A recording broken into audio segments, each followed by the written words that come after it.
واصلت اليوم العديد من سيارات الدفع الرباعي القادمة من مخيمات تندوف ورابوني باتجاه المعبر الحدودي لكركرات. تقول المصادر المتطابقة إن الخطوة تروم الاستعداد لبناء مخيم كبير بالمنطقة الحدودية. أظهر فيديو مصور بالمنطقة فيلا تضم العشرات من تلك السيارات رافعين راية جبهة البوليساريو في تحركات غير قانونية على مستوى معبر الكركرات الحدودي. وتتحدث الأخبار القادمة من تندوف عن اتباع الانفصالي إبراهيم غالي تنظيم احتجاجات من المخيمات صوب المعبر، هو ما يعني خروج جامعة رابوني الصريح عن مقتضيات قرارات الأمين العام للأمم المتحدة ومجلس الأمن الدولي.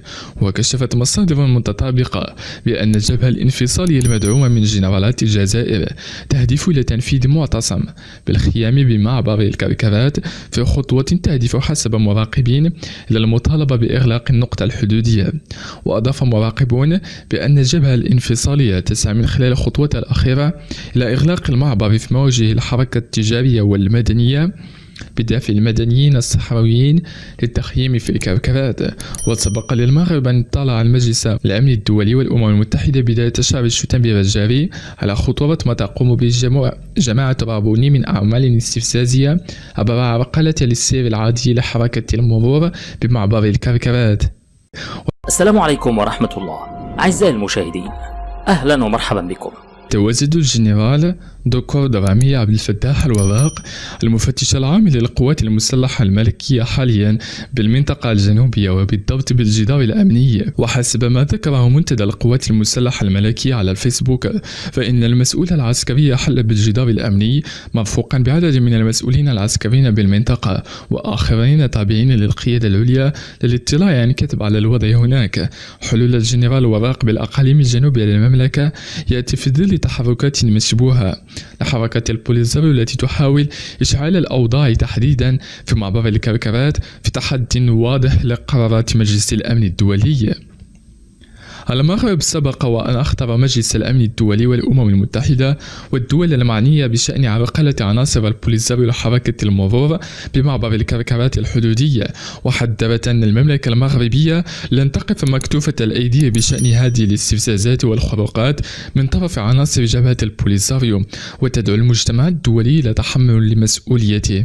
وأقدمت عناصر جبهة البوليساريو مؤخرا على عرقلة الحركة التجارية والمدنية بمعبر الكركرات، ما دفع ممثلي بيئة المنافسة الأممية إلى الحلول بعين المكان بغرض إقناع العناصر المعنية بضرورة فتح المعبر أمام حركة النقل من وإلى المغرب عبر موريتانيا.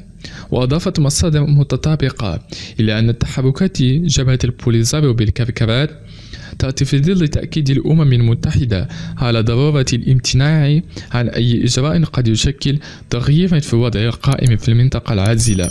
وسبق للأمين العام للأمم المتحدة أنطونيو غوتيريس أن وجه تحذيرا إلى قيادة البوليساريو بسبب إقدامها على عرقلة حركة معبر الكركرات خلال مرور رالي أفريقيا إيكورايس عبر الأقاليم الجنوبية للمملكة المغربية. السلام عليكم ورحمة الله. أعزائي المشاهدين، أهلا ومرحبا بكم.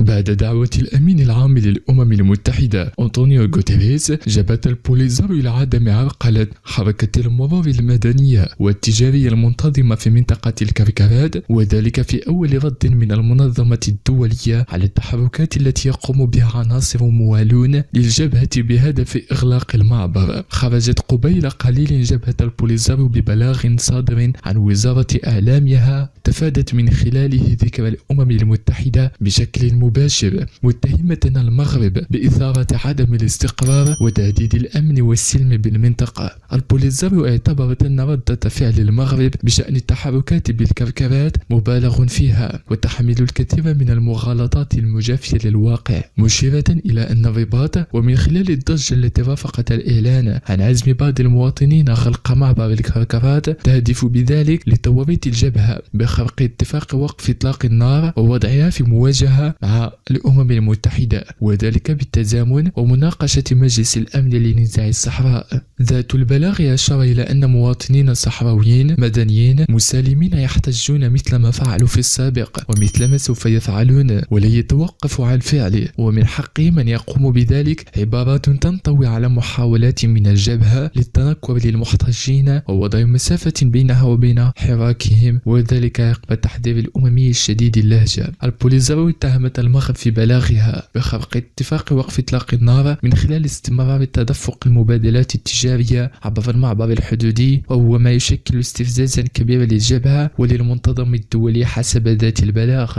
وكان المتحدث باسم الأمم المتحدة فرحان حق إن الأمم المتحدة قد أكد صباح اليوم على علم الأمين العام للأمم المتحدة أنطونيو غوتيريس بالدعوات للقيام بمظاهرات جديدة في الكركبات والتي تهدف إلى عرقلة حركة المرور المدنية والتجارية. كما أضاف المتحدث الأممي في رسالة واضحة ومباشرة للبوليزاريو بأنه يجب عدم إعاقة حركة المرور المدنية والتجارية المنتظمة والامتناع عن اتخاذ أي إجراءات يمكن أن تشكل تغييرا للوضع الراهن بالمنطقة العازلة في الكركبات. كما كرر دعوة الأمم المتحدة إلى أقصى درجات ضبط النفس ونفس فتيل التوتر في الكركبات، مضيفا أن بعثة المينوسو تراقب الوضع في المنطقة. رد صارم من الأمم المتحدة لم تستسغه قيادة البوليزاريو التي كانت تراهن على الخطوة ضغط على الأمم المتحدة وتحريك المياه الراكدة بالملف للدفع بسرعة عين مبعوث أممي جديد خلفا لهورست كولر المستقيل عن منصبه.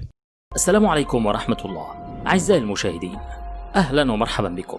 جدد المغرب خلال المناقشة العامة في إطار الدور 75 للجمعية العامة للأمم المتحدة تأكيد التزامه بإيجاد حل نهائي للخلاف الإقليمي حول الصحراء المغربية في إطار وحدته الترابية وسيادته الوطنية. وأكد رئيس الحكومة السيد سعد الدين العثماني في كلمة مسجلة تم بثها يوم السبت في قاعة اجتماعات الجمعية العامة أمام ممثلي الدول الأعضاء في الأمم المتحدة في نيويورك أن المملكة المغربية لا تزال ملتزمة بالمبادئ المكرسة في ميثاق الأمم المتعلقة بمبدأ التسوية السلمية للنزاعات واحترام السيادة الوطنية للدول ووحدتها الترابية. وانطلاقا من ذلك يظل المغرب ملتزما بإيجاد حل نهائي للخلاف الإقليمي حول الصحراء المغربية في إطار وحدته الترابية وسيادته الوطنية. كما أكد رئيس الحكومة أن موقف المغرب لا يشوبه أي غموض، فلا يمكن أن ينجح البحث عن حل سياسي نهائي إلا إذا كان يندرج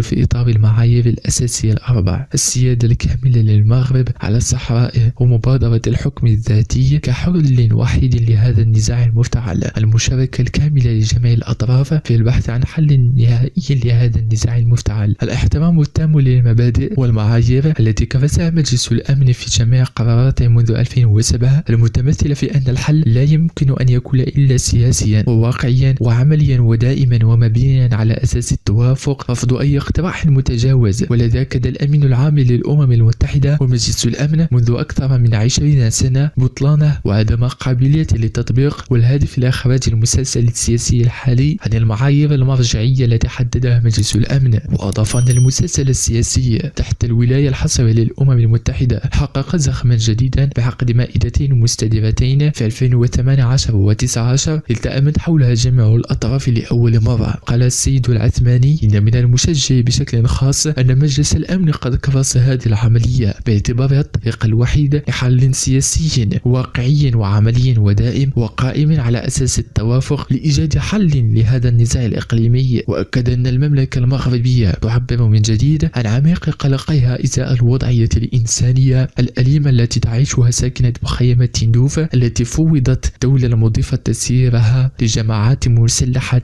انفصالية في تحد صارخ لالتزاماتها الدولية بموجب اتفاقية عام 51 الخاصة بوضع اللاجئين والاتفاقيات الدولية الأخرى المتعلقة بحقوق الإنسان والقانون الدولي الإنساني. وفي سياق وباء كورونا يقول السيد العثماني تزداد دواعي هذا القلق حول مصير تلك الساكنة المحتجزة في مخيمات عيد تسييرها إلى جماعة مسلحة لا تتوفر على أي صفة قانونية وفق القانون الدولي. وأكد أنه حان الوقت ليتخذ المجتمع الدولي قرارا حاسما لدفع الدولة مضيفة للسماح للمفوضية السامية للأمم المتحدة لشؤون اللاجئين بإجراء تلك الساكنة وتسجيلها وفق القانون الدولي الإنساني للاجئين والنداءات الملحة التي نص عليها مجلس الأمن في كل قرارات منذ سنة 2011. وخلص إلى أن هذا التسجيل أصبح ضروريا لوضع حد للاختلاسات المستمرة منذ أكثر من 40 سنة للمساعدات الإنسانية المخصصة للساكن المحتجزة في مخيمات تندوف. شكرا لكم على متابعة الفيديو،